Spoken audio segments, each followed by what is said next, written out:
वयं दृष्टवन्तः यत् द्रोणाचार्यः पृष्ठे गन्तुम् आरब्धवान्। तदा एव एकः असुरः कौरवाणां साहाय्यार्थम् आगतः। सः कामरूपी असुरः आसीत्। सः बहूनि बाणानि पाण्डवानाम् उपरि अप्रेषयत्। तद्दृष्ट्वा पाण्डवसेना भयभीता जाता। असुरस्य सह युद्धं कर्तुम् उपपाण्डवः आगतः, किन्तु असुरः उपपाण्डवस्य रथस्य तथा तस्य सारथेः चूर्णं कृतवान् तथा उपपाण्डवमपि दूरे अक्षिपत्। तत्सर्वम् अभिमन्युः दृष्टवान्। अभिमन्युः असुरस्य सह युद्धं कर्तुं गतः। सः असुरस्य सह युद्धं कर्तुं प्रारब्धवान्। अभिमन्योः प्रहारेण असुरः भूमौ पतितः। सः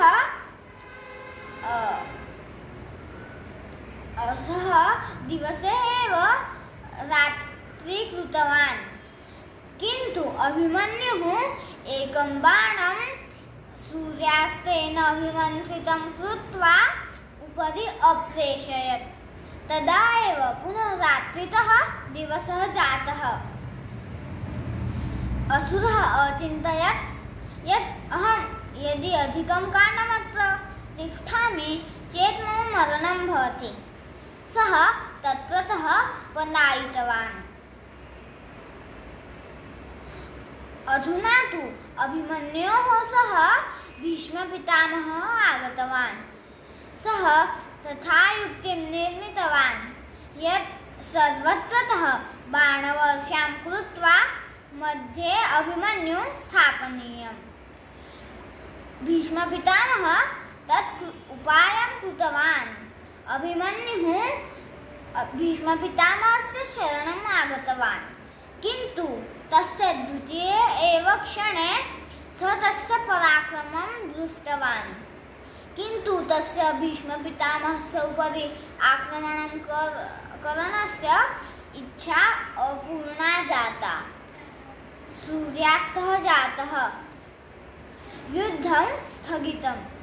द्वितीये दिने अभिमन्योः एकः कौरव नामकः सैनिकस्य सह युद्धं जातम्, किन्तु अभिमन्युः भयभीतः न जातः।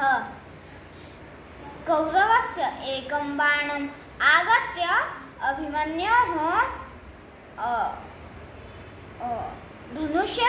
धनुष्यस्य चूर्णं कृतवान्। तथापि वीरः अभिमन्युः किञ्चिदपि भयभीतः न जातः। शूरवीरः अभिमन्युः खड्गं निष्कासयित्वा कौरव एकमपि बाणं प्रेषयति तस्य पूर्वमेव तस्य समीपं गत्वा प्रहारं कृतवान्। तस्य मुकुटं पतितं, किन्तु कौरवस्य शिरं सम्यक् आसीत्। तस्य शिरे किमपि न जातमासीत्। अभिमन्युः कौरवस्य केशान् धारयित्वा अधः अपातयत्। तदा एव एकः सैनिकः कौरवस्य साहाय्यार्थम् आगतः। सः सैनिकः कः आसीत् तद्वयम् अनन्तरं पश्यामः। नमो नमः।